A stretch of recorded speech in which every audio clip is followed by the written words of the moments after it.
We are live.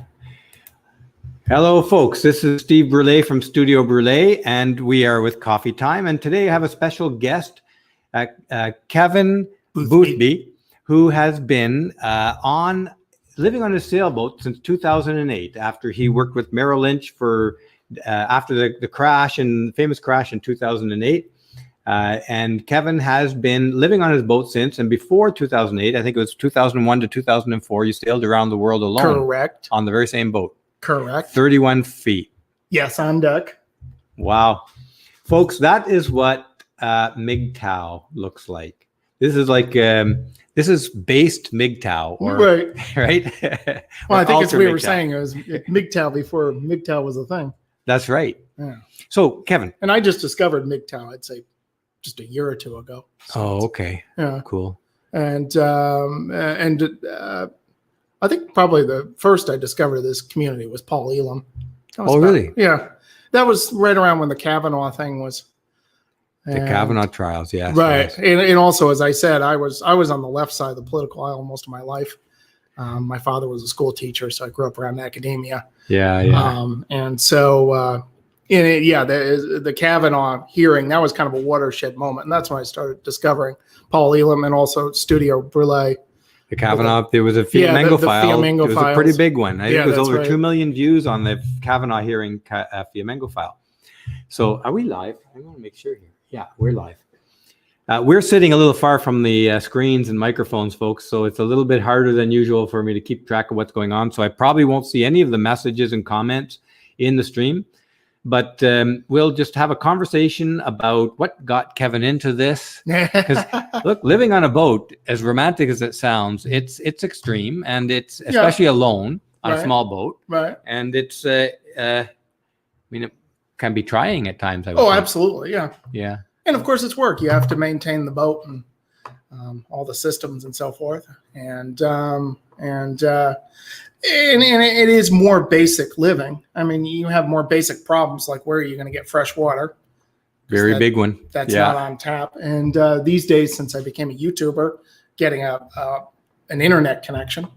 Which is Wi-Fi now. Right. Now I generally use my phone. I find that I used to chase Wi-Fi. That's a real pain. Oh, man, that would have been tough back in 10 years ago. I wasn't on YouTube 10 years ago, but no. So that's been a problem more just the past 3 or 4 years. And of course, offshore, I have no internet. You can get internet offshore through satellite, but that's generally that's expensive. Pretty expensive. Slow connections. And so the technology is not there for that yet. Not yet. Yeah, it'll get there maybe. Probably. If enough people go living on their boats, there'll be a demand for it. Living in the mountains, we'll have a satellite iPhone. Kevin is a physicist by training. Yes. Where did you go to school? So I went to college at Connecticut College, and then I went to graduate school at the University of Chicago. Okay. And I minored in college. I minored in math, music, and philosophy, and majored in physics. So. Math, music, so I was philosophy, uber nerd, and majored in physics. Yeah, that's quite a combination. Well, actually, a lot of people with mathematical minds often have interest in music, and vice versa. Right. Yeah. Yes. Einstein was a violin player, wasn't he? That's right. Yeah. And Richard Feynman. Is he a musician too? That's right. I didn't know that. Well, yeah, he had his bongos there. And also just, I remember professors that I had. In fact, my advisor in graduate school was a guitar player. I remember. Yeah. Occasionally in his office, a big amp and a Stratocaster there.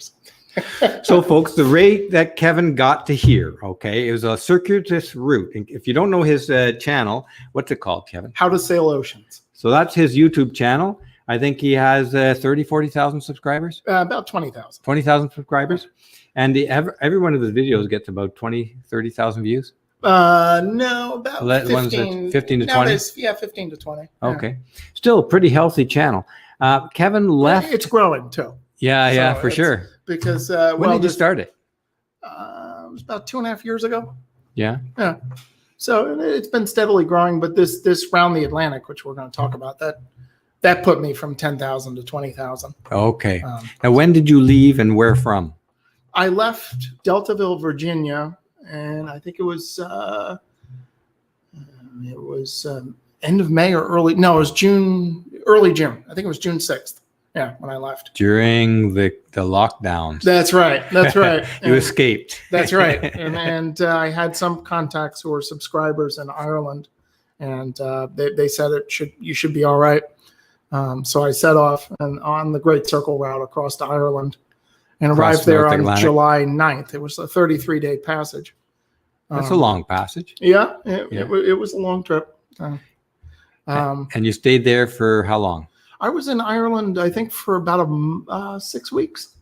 So I came into Baltimore, Ireland, then I went up to River Island and visited Hegarty's yard, which is a famous boat yard there, and they're building a replica of Saoirse, which was the yacht of a famous Conor O'Brien, who was a famous Irish circumnavigator, one of the pioneers there. Conor O'Brien, is he the first guy to sail around the world? No, that was Joshua Slocum. Joshua Slocum, yes, you talked about him. We talked about him last week. That's right. Yeah, that's right. So you've been here. He was Slocum was the clipper ship captain and part owner. I think it was the Aquidneck or the Northern Lights, and but he simply refused to leave sail, and he was run out of a job.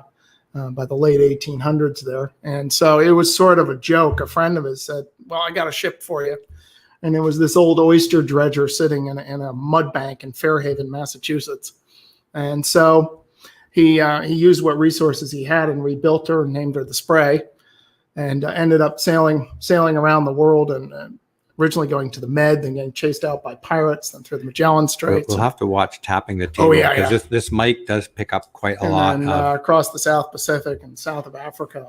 And he did that all without navigation equipment by himself. Yes, he did that. He had a sextant, but he did not have a reliable watch chronometer. Okay. So that's another guesswork. That's another mysteries of how Slocum navigated so precisely. Yeah. Some of it was simply experience. I mean, he was an experienced seaman, done it all his life, and it was just thousands and thousands. Was he inspirational to you? Because you did a similar kind of thing. You lost your job in 2008. Well, I mean, right? He was the original solo circumnavigator. So, right. I mean, anybody sort of in this circle, he's one of the original heroes. And then you have heroes like Sir Francis Chichester, Bernard Matessier, who famously dropped out of that Golden Globe around the world race in 1968, and which he would have won because just about everybody else had dropped out. And instead, he kept going around the Good Hope and on into the South Pacific. And then he lived in the atolls of the South Pacific for the next 20 years. Wow. So he was quite a character. So give me the thumbnail of when you left Ireland and you went south to Africa. So after Ireland, I went across Biscay directly south. This was It's going to pick up in the mic really strong. That was early September. I went to Bayona, Spain, and stayed there for about 3 weeks. And now I'm getting into the fall, so I'm running away from the weather, the low pressure systems that are coming across the Atlantic faster, and they're also coming more south as the winter sets in, as the sun moves south. Then the next route there was to Lanzarote, the Canary Islands. Mm-hmm. That's about another 800-mile trip. And then once you get to the Canary Islands, now basically you're out of the bowling alley.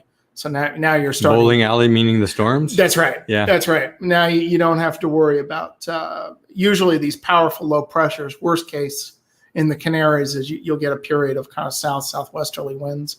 Okay. Kind of like around here, if a really strong front almost makes its way down here, you'll get some funny winds for a while. Winds. Well, we get the hurricanes come August and September. That's right. And the Canary Islands September mostly. Yeah. I think Canary Islands are still pretty much immune because they're so far east. Okay. Yeah. Cool. So then you went through Puerto Rico. I saw your video. Yeah. So then it was Canary Islands, and then another long trip all the way across to St. John, U.S. Virgin Islands. Okay. And St. Thomas. How long did that take you? That was again 33 days. 33 days again. Yeah. Wow. And I was making great progress, and then I got into a spell. The trade winds evaporated on me for almost a week. So it was a week. Sat there in the doldrums for a week? Yeah, it's just very slow. So you get wind for a while, and then you sail, and then you sit. Because folks, you might not know is that Kevin does not have a motor on his sailboat, right? Yeah, she's Am I also right? an engineless boat. Yes, It's an engineless boat. This is all wind power. That's why I say, hey, folks, we have an unusual guest here. This is like Mr. MGTOW, perhaps, without actually identifying. Do you identify as MGTOW? No, I mean I don't put it on my cards, but you're doing it. I would say, if you ask me, I would just say I'm a bachelor. A bachelor. Yeah, At 52. that's right. At 52. At 52. I don't know. That's kind of sounding suspiciously MGTOW to me. So anyways, you came to Puerto Rico, then right. your next stop Yeah, was U.S. here. Virgin Islands, Puerto Rico, and then it was here. Yeah. Yeah. To About Luperon. Yeah. And I think your third day there, I took the motorcycle trip up and we had lunch. Yes, that's right. At Astrid's in Luperon. Right. Luperon is a hurricane hole, as that's a terminology for an anchorage which is very, very secure from the winds. So safe for boats during hurricanes. That's right. Yeah. Yeah, and I've talked to boaties who've weathered hurricanes here. Yeah. I mean, just generally the way the winds work is usually if the hurricane goes north of Hispaniola, then essentially you're in the lee of just this giant island. So you're not going to get very strong winds. And I can't remember the argument of if you actually get northerlies, but anyway, it's well sheltered. Yeah. Because it's you go in through a small entrance. Right. It's very enclosed, and then you have all these mangrove swamps. Yeah. And so if you're going to get run over by a hurricane, what people do is you just tie the boat up tie it to the mangroves, and then just hang on. That's right. Yeah. And usually survive it. Yeah. Yeah. And I know several people have done that in Vieques. Yeah. Yeah. It's a well-known anchorage, Luperon now. Right. Yeah. So let's get around to some of your experiences in transitioning to Red Pill. Oh, you first ran. all right. You first ran into Paul Elam. You mentioned during the Kavanaugh thing. Yeah, it was around there. So when was Kavanaugh? That was 2017, right? 2016. Maybe 16. Yeah. No, wait a second. Kavanaugh was. Yeah, it would have been. I don't know now. I can't remember. 16, 17. Yeah. And I guess I should say before that, I did the PUA thing for a while. Yeah. And I took a boot camp with RSD with Julian Blanc. Yeah. And actually that was beneficial, though I'm not going to put a plug for RSD because I wouldn't. What's RSD? Real Social Dynamics. They're a pickup company. Okay. But in my case, they were really good for just getting me out of my shell and getting me out there and chatting up women. Yeah. And it gave you some techniques to open. That's right. To open up a conversation. That's right. And that in itself is a valuable thing. It is. Not just with women, but in life in general. Absolutely. Like confidence. Yeah, it is. Yeah. And even if even if the company itself is more marketing than substance, just going through that was very worthwhile. When did you do that? 2015. 2015. December. Yeah. So just before so was that your first step to the red pill world? Yeah, it was. Yeah. I would say I came through, this PUA stuff was red pillish, kind of. Red pill-ish, red pill-ish in recognizing that women like assertive men, and the whole thing of countering the feminist narrative to a certain extent of just don't be the nice guy, don't be the doormat, and basically don't do what feminists tell you. Yeah. Because women simply don't find that attractive. Yeah. And some people call it a shit test, right? That's right. Yep. Shit test. Yep. Yeah. Yep. Yeah, it's a congruence test, and she's just trying to figure out whether you are what you say you are. It's just a congruency between what you're saying and whatever act you're putting on and who you really are. And supposedly evolutionarily, character matters a lot to women just because they're much more, in the past, they're much more vulnerable. Because a sexual encounter can be much more expensive for a woman than a man. Well, yes, the whole pregnancy thing, right? Right. That's pretty expensive, so right there. They have and to risky. choose. Their biology tells them they have to choose wisely. Choose wisely, yeah. So that's why they'll put men through all these tests. Yeah. And I mean, this is kind of where a lot of PUA breaks down, is because some men are very good. And it was actually, this was one of the videos Paul Elam had. And he's absolutely right, is that there's a very, very small percentage of men who could pull it off, who could actually fool women into thinking that they're a high status alpha male when they're really not. And then most men simply can't pull that off.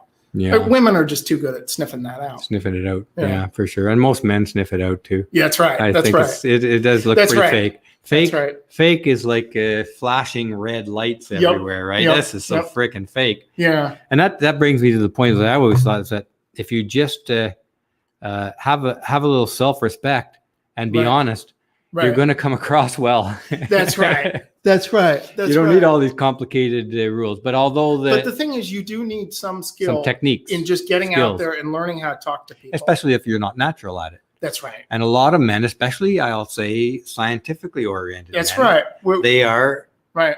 Really, a lot of scientists and engineering types are kind of closed in the sense. Absolutely. Really a bit antisocial even and uncomfortable. I haven't done research on it, but I would bet it's inversely proportional to IQ, to general intelligence.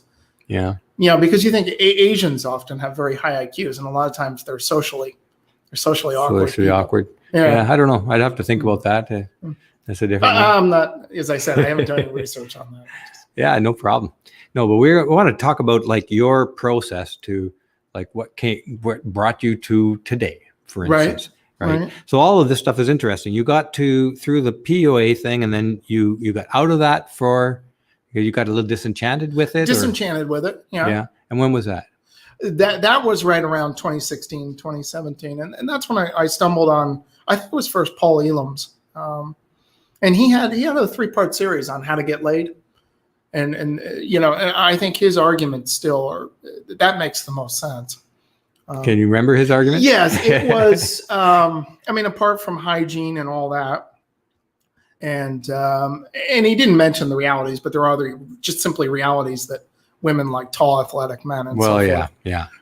But beyond that, his argument is that women, the main attractor for women is some form of power.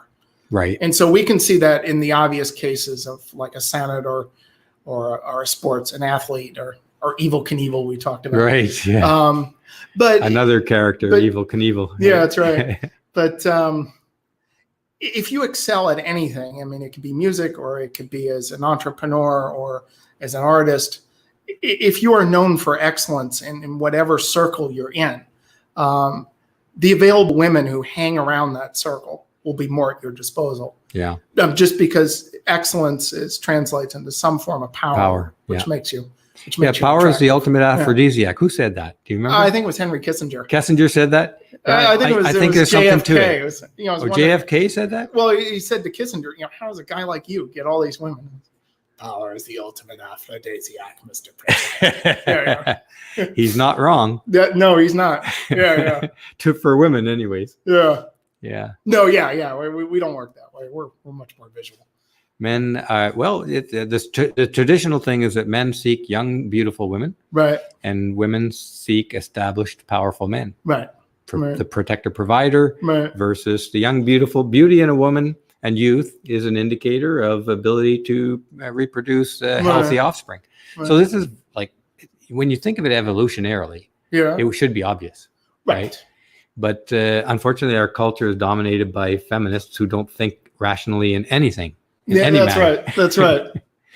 Except if you think about that their strategy really is to increase privilege and power for women. No matter how much privilege and power there is, feminists always seek more. That's their ultimate goal. And if you see feminism from the view of the grasping for ever more privilege and power, it all makes sense. Right. But the other thing, and this actually in a way ties in with sailing, which is this is really only possible in a really wealthy Western world. Because the thing that we had to first get past was simply the tyranny of Mother Nature. And, Jordan Peterson makes the analogy of nature is the red witch and whatever the Disney tale was, but telling you have to run as fast as you can just to stay in place. And sort of in the state of nature, that was it. It was just a constant struggle all day long just to get enough calories to stay alive and to stay alive, yeah. and to reproduce and all that. And any number of threats from being eaten to freezing to death to dying of thirst. And so their competency was paramount. And generally men being more athletic and being able to toss projectiles and so forth. And women being indisposed during pregnancy and for a lot of the raising of the infants. Right, which they had to do constantly, otherwise we'd die off, because it was most ancient civilizations. It was a struggle just to keep the population. Just to produce enough babies to stay alive. So it took getting to the point where we have all this technology and all this wealth. That now we can sit back and contemplate whether or not we're happy. Yeah. And Warren Farrell, he separates that stage 1 and then stage 2. Yeah. He gets pretty. He breaks things down pretty detailed. Right. Yeah. Right. Yeah. But the thing about the appeal for sailing, part of the appeal for ocean sailing is it's one of the few sports left where you're still in the frontier. Because weather just rules your life when you're at sea in a small boat, especially without a motor. That's right. Or communication to shore. That's right. That's right. You're on your own out there. That's right, and especially that northern route crossing the Atlantic. I mean, you can really feel it. You're at the mercy. And that water's cold up there. It is. Yeah.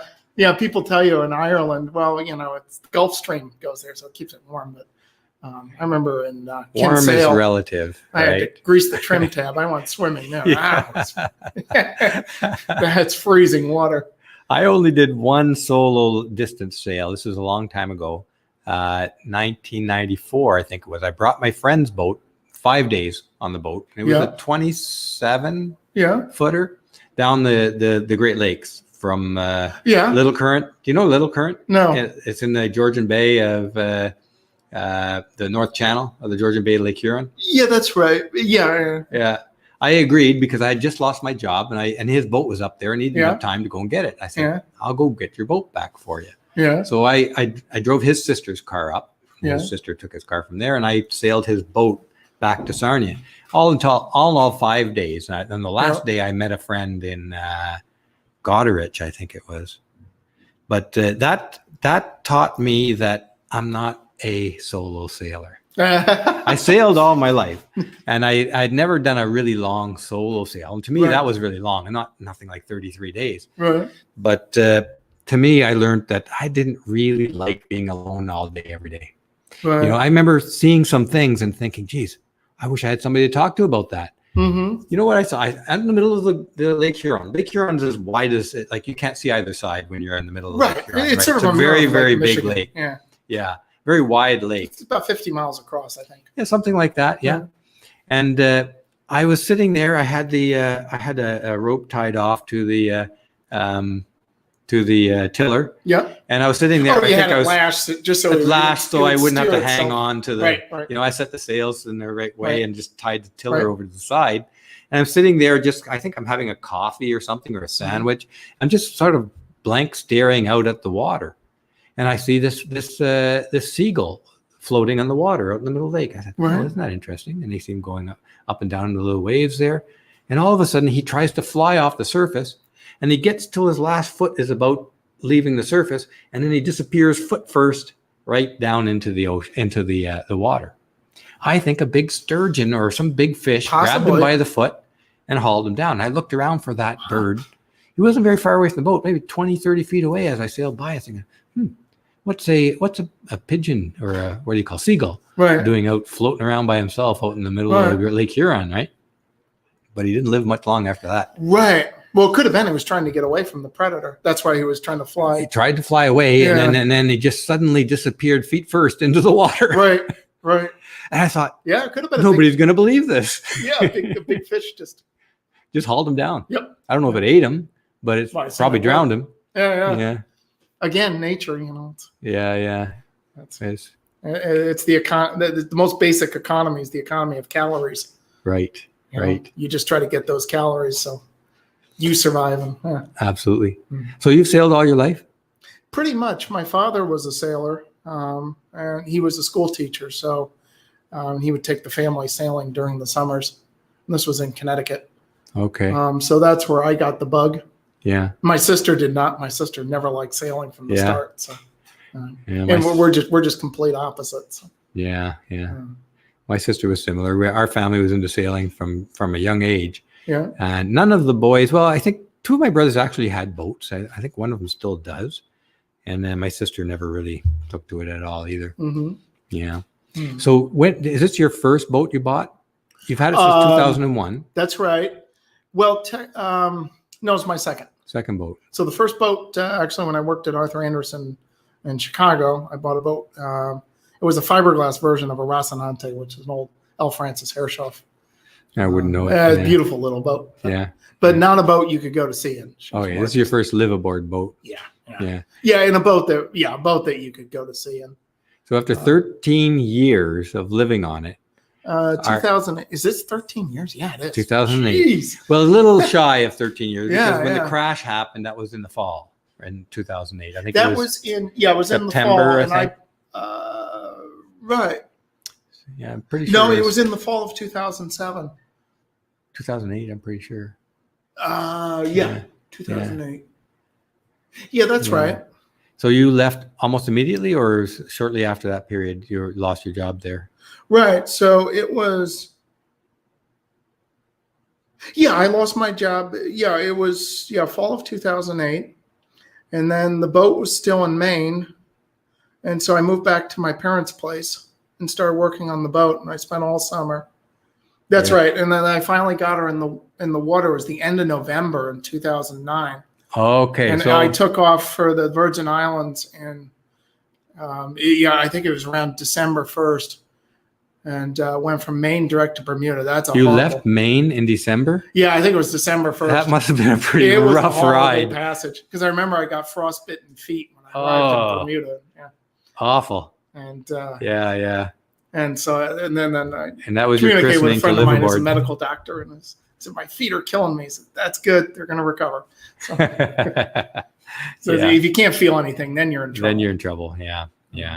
But it was that was a miserable trip, and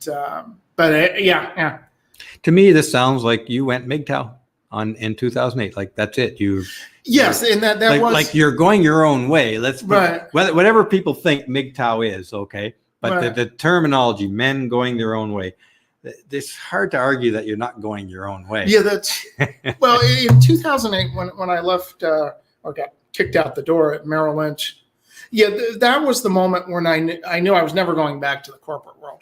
I mean, that's good decision. I was decision. I was done. Yeah. And you so would have only been about 40 at at that age. What's that? You would have only been 40 at that age. That's right. Yeah. Lucky guy. Yeah. You got out of there many, many years before me. Yeah. Well, it's also good at saving money, which served me well. So. Yes. That is a good point, folks. If you have a dream like this, you're going to have to be a saver for a while, unless you inherit money or unless you're quite rich for other reasons. Right. It's going to take money. It's going to take money to live, to get out, to escape the work slave world. That's right, and start saving early. Yeah. And in my case, the equities, mutual funds it's been very good to me over the years. Let me ask you, how much money do you need? How much money do you think a guy needs to escape to live on a boat, or just to escape to go MGTOW from society in general in some fashion? Well, I can tell you, my budget is on a boat is a good one. Yeah, around $15,000 a year. $15,000 a year. Yeah, and that's quite economical. Total. Yeah, that's including haul out, new equipment for the boat. Mind you don't have an engine.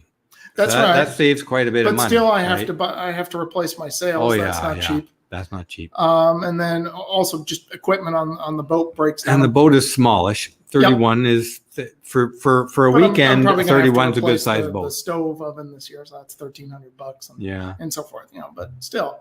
How much did the boat cost you? I paid $22,000 for her. Yeah, which was a steal. Yeah. But I mean, one, she was just the boat I was looking for, and two, though, she needed quite a bit of work. Did you ever think of putting like an outboard on there for just Actually, in case? I have an outboard for the dinghy, and I'm actually thinking of, because it's difficult to mount an outboard on a double ender Right. because you don't have a transom. Yeah, So yeah. that's actually something. But there's brackets for that, isn't there? Yeah, it's a matter of mounting the bracket. That's one thing that's going through my mind right now. Yeah. And just use the same outboard that I use for the dinghy. How strong is it? 3.5 horse. Well, Okay. it's I not guess if you have no wind or current, it'll get you. Yeah, somewhere. if you have very little wind or current, yeah, at all. Yeah. And 3.5 horse and in flat water will move that boat about 4 knots. Yeah. 4 knots. Yeah. It doesn't take much actually. Yeah. It's only if you're trying to go into wind and sea. Yeah. Yeah. That's where basically you need an inboard diesel or you sail. Yeah. Yeah. Yeah. Yeah. But yeah, that would. Did you ever run into a situation where you wish you had an engine? Yes, Yeah. it's happened. And was it from doldrums or was it from storms or what? Yeah, doldrum. Actually, just recently coming from Puerto Rico, you get in the lee of Puerto Rico in the Mona Passage there. And so ran out of wind, which, okay, that's not a problem, but there's a couple of islands there. And they're You could pretty drift steep into too. them? Yeah. The fear is drifting up on an island, Right. especially if it's steep too. So it drops off into very deep water. So there's no way you can get an anchor down to stop yourself. Oh, so you're at the that's mercy of the Yeah. slight currents of the That's area. right. Or as it happened, then the northeasterlies worked in before I got close. So Yeah, yeah. yeah. Sounds like a bracket would be a good investment. Yeah, that's right. That's right. Although with an outboard, because there was quite a bit of swell with the boat rolling and so forth, I'm not sure you'd be able to. There's a danger the boat could dump the outboard. Yeah, you could get an extra long shaft motor or something like that. I think that's what most. But I want to use the would same do. outboard for the dinghy. Right. Because again, it's limited stowage space on it. Yeah, very limited. But you managed to do music, produce That's right. videos. You have a little studio in there. That's right. And so I have, I have 2 guitars, a Taylor and a Stratocaster, and then an electric bass. Those are pretty reasonable instruments. Yeah. You ever play live? I've done, yes. And I used to do open mics, and one is the COVID thing that just shut all that. Shut down. everything down. Yeah. But if there's an open mic, I'll get out. I think there's one in Sosua. Oh, really? If we get down there, I think there is. I don't know what day of the week, Huh.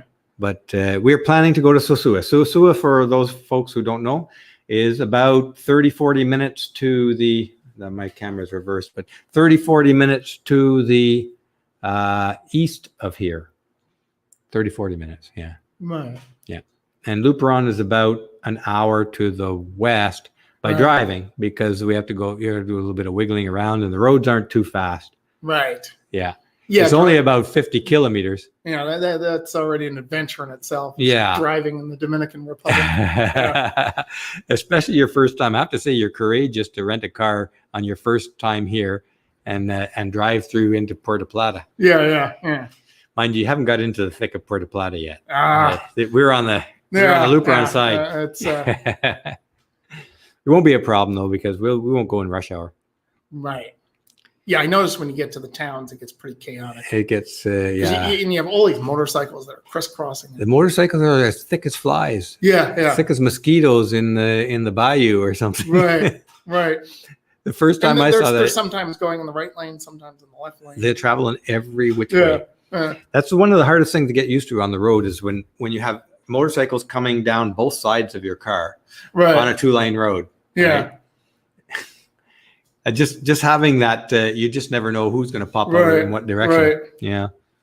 Yeah, and you don't want to run anybody off the road. Definitely not. No, don't want to do that. Mm-hmm. So you are now heading back.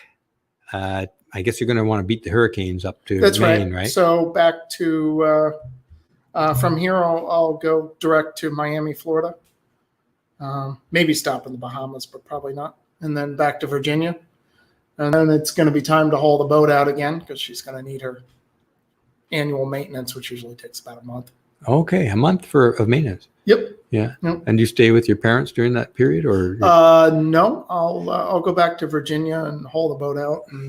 But I do plan to visit my parents this summer. Yeah. Because I haven't seen them in You several stay in the years. boat while you're doing the maintenance? Yep. On shore? Yep. Okay. Not all yards will let you do that. But Yeah. But this yard in Virginia, though, yeah, no problems. Yep, you can stay, and they have showers and toilets and so forth. Yeah. So you can. So what advice would you give to a guy in his 40s, let's say, or even 50s? You're 52 now. Yep. Who's like disenchanted with the Western way of life. And if you're not just enchanted with the Western way of life, there's something wrong with you. That's my opinion, of course, but nobody on my channel is going to be surprised with that opinion. Yeah. But anyways, what kind of advice would you give folks who's thinking about, or how can I escape the work prison of the West? Right. And are you thinking about going sailing?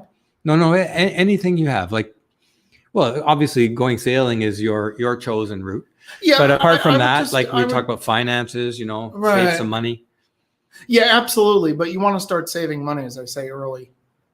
That message is for the guys in their early 20s. Right. That's right. The earlier you start. Yeah. The minute you start working in your 20s.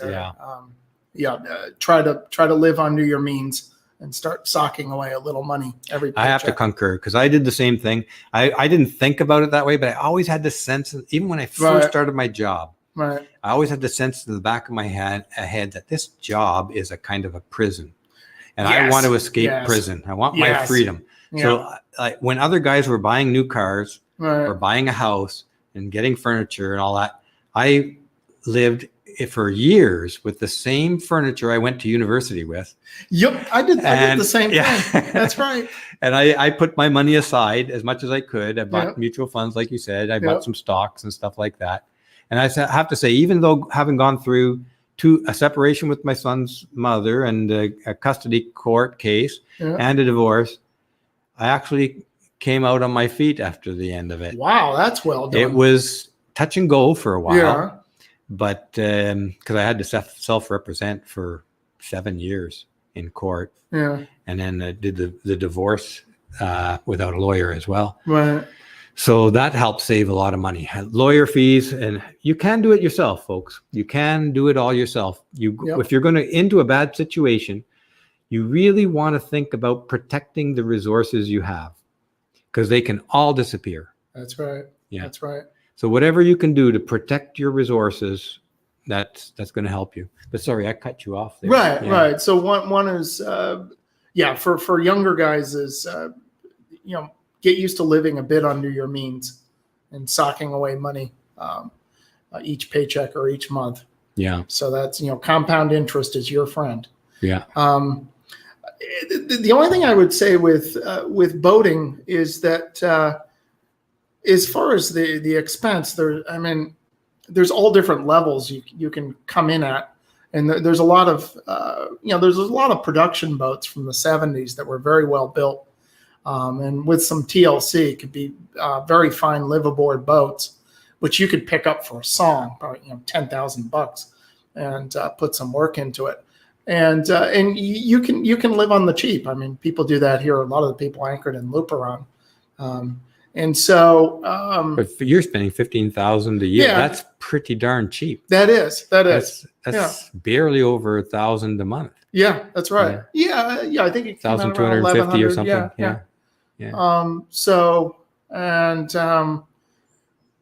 And one is don't get in the habit of living lavishly. Yeah.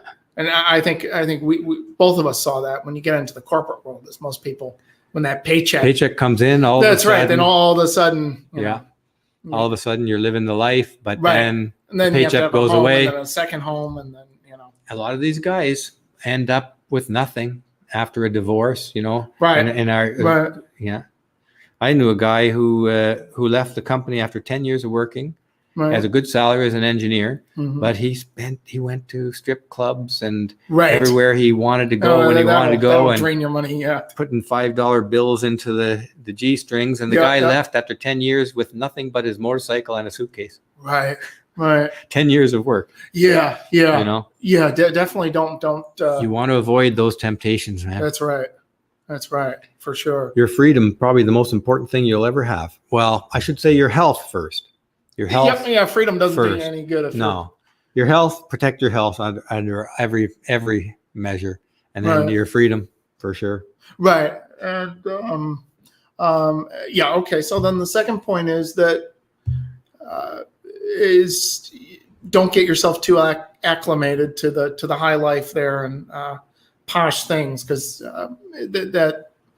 if you're good with living on the cheap, then that opens up a lot of possibilities, especially if you want to go off sailing. You can do it fairly inexpensively.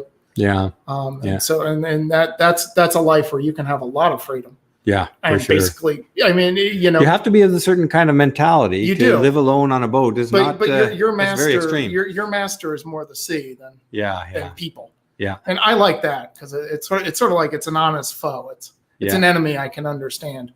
Yeah. Not one that's going to play tricks on me behind my back. Right. Right. So let me see, what else is there? Yeah. So one, for younger guys is save money. And two, you don't need a whole lot of money to go off blue water sailing. And as long as you're willing to be modest. And you don't need a lot of money to come live in the Dominican Republic either. Yeah. Like you can live on $15,000 a year here too, with a nice little apartment, a cheap little motorcycle to get around, and you're pretty much done.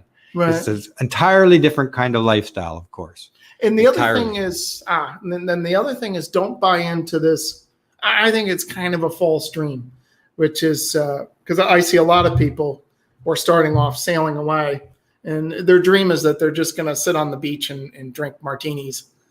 And I think most people, that's fun for about a week. Right. And you have to have something that you like to do. Whether it's producing videos or writing music or some project that you're working on. I concur 100%. Right. I see that right here. There are people that come down to live here in the Dominican Republic, and they'll go down to the beach to start drinking beers at noon. And that's an everyday thing. Right. So the risk there is not only that for some people, they'll continue doing it more than a week, and then they become quite alcoholic. Their health can suffer quite a lot. Right. So that's something I recognized early on here in the Dominican Republic, is that I needed to have the full set of rich life that I would have anywhere else. Right. You know, and having some work to do is a good thing. Absolutely. It's a good thing. And you're into you write your own music, right? That's right. Yeah. So folks, in case you didn't know, Kevin does a regular blog about his life. It's called Learn to Sail, or How to Sail. How to Sail Oceans. How to Sail Oceans. And he writes his own music as background for those. Right. And do you write lyrics too? I used to, but I mean, when I first started off, and I started way late in music, but I first started off trying to write pop songs, because that's what everybody does. You know, you write songs on your acoustic guitar. Yeah. And I was just terrible at it. Yeah. But then I found, and this is another thing, is that a lot of times you sort of have a passion for something, but you don't really know where you fit in. It's vague. And I just kept working away. And then I started doing videos, and then I realized, I actually like writing soundtrack music, and it fits pretty well. And so that's a good point. What you're saying there is that, folks, is that you may not know exactly what you're aiming for, but if you got to get started, and you'll find your way. Start doing something. Right. Maybe the first thing in your mind isn't what you're going to end up doing. Absolutely. But you'll find that thing that really turns you on. Right. And you won't find it unless you leave the house. Unless you get started. Right. Unless you get started. Yeah. And start moving. I always thought that this years ago. I thought about the same idea. Is that imagine you're at the North Pole. Yep. And you've got to go to Chicago. Yeah. Okay. You have a compass, but at the North Pole, every direction is south. Yeah, right. So in other words, you have to start walking in any direction first. Yep. And as you start to walk, your compass will start to work for you, and you'll get to Chicago. Huh. You know what I'm saying? That's a good metaphor. You have to get off the North Pole. Right. And that's where we're all at oftentimes. We're at the North Pole, and every direction is south. So it doesn't matter what direction you start in, you got to start walking. Right. Right. You know? Right. And then the thing is that and you're going to evolve as you take on challenges, and as you work on things like writing music or art or whatever, your perceptions are going to change as you start doing it. Right. And so that's why you can't just sit here and sort of brainstorm and figure out, well, okay, we're going to do that. No, that won't work because of whatever. I mean, take your best stab at it and get started at that thing. Right. And then and change courses as you go. Right. And also when you start off at anything, you're going to suck at it and just embrace the suck. Probably fairly accurate. Yeah. I mean, I think it's, you have to be willing. In my case, with some of the music I wrote, I mean, it's just, but then you have to be willing to make a fool of yourself to some degree. That's right. You know, if you're too shy to make a fool of yourself, you'll never get started. You're never going to learn. Yeah. Yeah. Cool. Yeah. And how like you make your income now from your YouTube channel? Yeah. I mean, I still rely on my investments. That's my backstop. Your backstop. Yeah. But since I did this round the Atlantic, I haven't had to dip into my savings. It's built up quite a bit then. Yeah. I haven't. So you started in 2014, you said, the YouTube channel? Right. And so, and it was just this year during the round of the Atlantic. I haven't touched my savings in 6-7 months now. That's great. So YouTube's been paying for it. That's great for it. So it's, and it's still growing. It is. Yeah. Yeah. And so, I mean, just no complaints. So did you do videos before you started this? No, this is just, you just started your YouTube channel and then bought a camera. Yes. And I actually thought I would be the only person doing this on YouTube because doing sailing. Yeah. Just because the way the algorithm works, you know, I wasn't watching any sailing channels, so it wasn't pitching any to me. So I thought it was a brilliant idea. And then once you get into it, then you realize there's lots of people 800 other channels. Yeah. And and then there's tons of competition. So it's that way everywhere. Yeah. But there are not too many people who sailed around the world alone on YouTube. No. But there's still, you can find plenty of channels. Are there other guys that you know of who are living on the cheap like you on a small boat? Yes.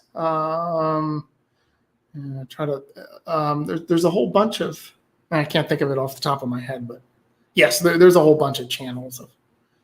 Okay, what's the worst part about living this lifestyle of yours? What's the worst part? What's the worst part? I don't know if there is a worst part, but you love it. I do. Yeah. What's the best part? The fact that I'm doing what I want to do.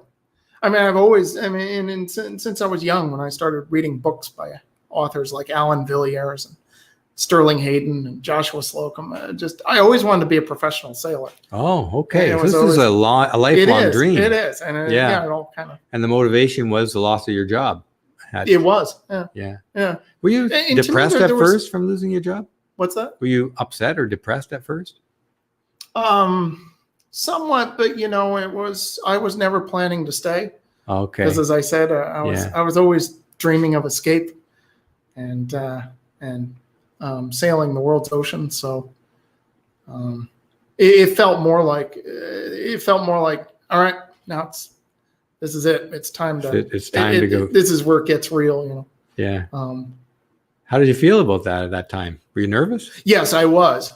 In fact, I can remember some of the vivid dreams I had at that. I remember having dreams of like the world ending, the moon crashing into the ocean.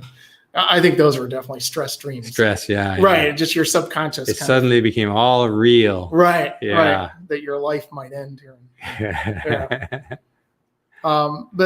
And I guess that goes back also to sort of the MGTOW thing.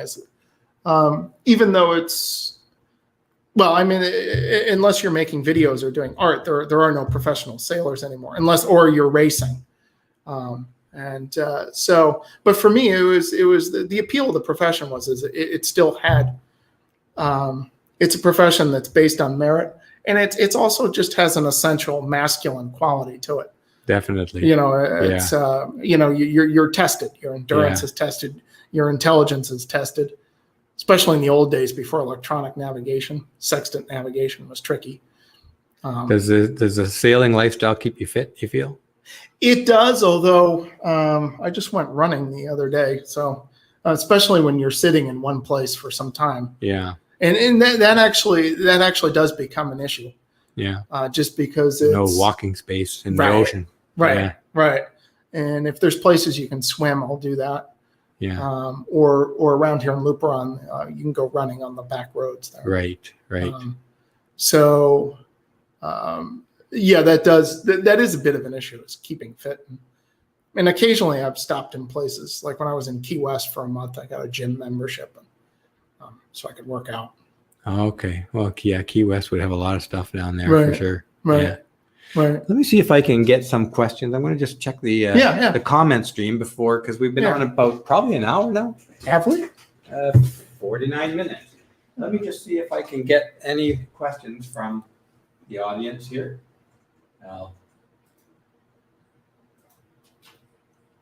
Okay, folks, I'll just say into the mic, folks, if you have any questions for Kevin before we sign off, and Kevin, if you have any, give me any of your last thoughts while I look for the comments here of people on our channels, type of people would be wondering about the independent lifestyle, whether you would ever consider going back into the Western cultural sort of. Oh, I can answer that question. The answer is no.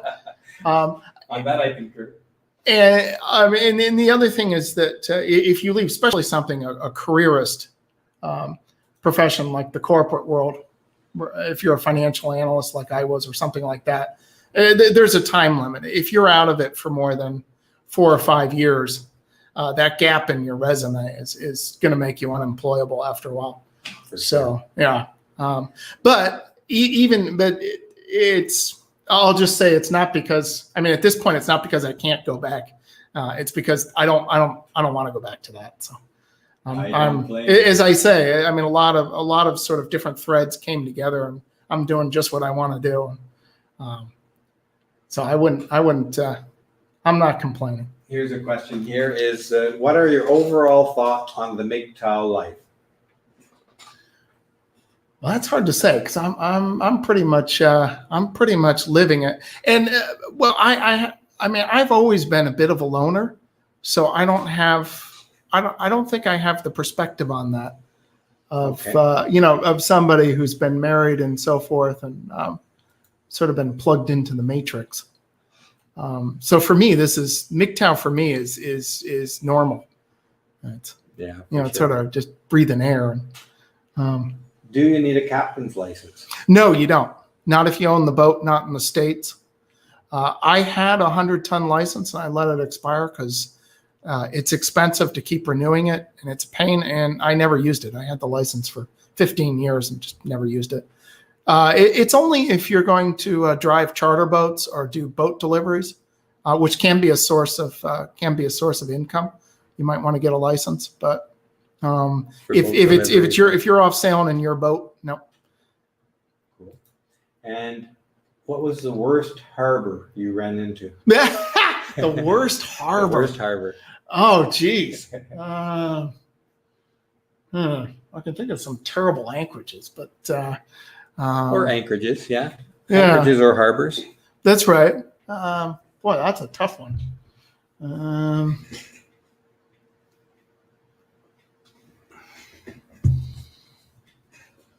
How about we start with the best? Oh, the best? Yeah, why not? Well, in this, Culebra is very nice. Culebra, where is that? That's Puerto Rico. It's a small island just west of, east of Puerto Rico. Yeah. That has some beautiful anchorages. And of course, the Virgin Islands there's lots of nice anchorages there, but so much of the British Virgin Islands is all closed off because of COVID. Oh, yeah. And the Canary Islands, Lanzarote, that was a beautiful anchorage there. And I forget, it was the very southern end there. And in Ireland, I loved Ireland. Yeah? Yeah. Chilly. If it weren't for the weather, yeah, I would have stayed. Why did you love Ireland so much? I liked the people. I liked the rugged scenery. And also, for some reason, Ireland just kind of felt like home. And I'm not Irish. I'm sort of an English maybe German. It's Maine weather. It could be. Yeah. Right. It's just the character of Ireland. On the same same vein, what was your worst experience living on the boat? Did I already ask you this? Worst experiences. I mean, I've had. Some of the things that really annoyed me is like customs officials. I've had bad experiences with that. I remember one time I showed up in Maine, and I didn't report my arrival immediately, and so I was honest about it. I got in late last night, and I'm here. I just want to report in, and I just come from the U.S. Virgin Islands, And so they just descend on me. And of course, they're threatening to fine me, jail sentence, and they scare you and they put you through the whole thing. And then they let you go. Then they go away. Right. Yeah. But still, and I think this also, I think we have similar personalities in this, is that the one thing we absolutely can't stand is having people just have this absolute authority over you, Lack of freedom. That's right. Yeah. That's right. Yeah. And especially since they could take my boat away and all that. Uh-huh. That's your home. That's right. That's right. What was your best experience so far living on the boat? Well, there's a lot of them. It's hard to sift out. Pick one. Pick one. Well, arriving in Ireland, that was Ireland's a big one. and Fastnet Rock. That's passing Fastnet. That's it's iconic. I saw it on your video. Yeah. Yeah, it's one of the most famous. It's the turning point of the famous Fastnet race. Okay. And it has history. In 1979, was the worst yachting disaster in the history of the sport. And it's very iconic. It's bold. And it supposedly took them 3 tries to build that lighthouse because it just kept getting knocked down by storms. Yeah, pretty vicious area. Yeah. And so they finally got it with the lighthouse that's on there now, which is no longer operational. Next question. Do you fish for food? No, I get that question a lot. I used to, and the fish took my gear. And wait a second. The fish took your gear. Yeah, well, they hauled it overboard. Yeah, broke the leads. And okay. And the other thing is, I would catch a fish about every 800 miles. Yeah. And it's also it's a pain fishing from a sailboat. Yeah. Because when you're not using the line and the fish hook, you have it stored somewhere on deck, and lines and things when you're doing maneuvers, tacking, and so forth. Every now and then, getting in the way. Right, and it could snag the fish hook. Next thing you have this flailing sheet with a fish hook in it. So it's so no, I don't, because I just found it's more of a hassle than it's more worth. Trouble than it's worth. Even though fresh fish, admittedly, is. It's great. Right. When you bring it up and you cut the head off and then fillet it and put it in the pan, that is delicious food. Yeah. Just put a little butter in there. A little butter, fry it up. That's right. Yeah. That's right. Or you just, if you're real hungry, you just take a bite out of it alive. Yeah, sushi. No, I like my food cooked. Yeah. Okay. You probably have ran into this, but the question is, have you had to deal with crazy storms or weather? Yes. Nothing. Probably the worst was force 9, force 10 on the Beaufort scale, which force 9 is a strong gale, force 10 is a storm. And the worst I've seen was the trip from the East Coast to the Virgin Islands. And Was that your December trip? That was a couple years after that. After that, same trip. It was a very strong cold front that went through. And the thing is, on the open ocean, force 10 is where it starts getting dangerous for a small boat, just because the waves start getting, instead of getting long breaking waves, they start to get wild and chaotic. And the wind is so strong, it starts shearing the top of the waves off. So you get like a meter of spray that's just, and it's, and it can overwhelm a small boat. That's where it can start getting dangerous. There's a comment from Michael Keller here. He says, how to recognize a good sailor? He can't name you a bad harbor. Got a good point there, doesn't he? Yeah. Well, so far the cruising guides have served me pretty well. So have they? Yeah. So, I always try to research harbors before I go in there. Yeah, that's a good idea. Avoid unpleasant surprises. Yeah, for sure. So have you got any final words for the audience? Oh, that's right. Kevin? I had to come up with final words. No, other than what we said earlier is, if you're unhappy with your situation and you have some idea of what you want to work toward, get started. Just start doing it. Yeah. And, the work will teach you the work. And your direction will change. If that's not working out, you'll right. And the other thing on the road. Is be flexible. Don't. Yeah. Understand that your direction might change. Awesome. All right, Steve. Thanks, Kevin. And we're going to be off to Sosua, I think Yes. now, right? Yes. Where we're going to be forced to look at bikini-clad women on a hot beach and probably cool ourselves off with a cold beer. That's Does right. that sound like a reasonable That suffering? sounds like a plan. We'll suffer so you don't have to. We'll suffer so you don't have to. I left my mouse over here. So thank you, everyone, for joining us again here on Coffee with Steve. And as I like to say at the end of every session, do something you love to do every day. It's probably the one thing that kept me going in the worst times of my life. Do something you love to do every day. And if you don't have something you love to do, find something you love to do and do it every day. And with that, I say bye for now, and I hope to see you next time on Coffee with Steve. Bye-bye, everyone.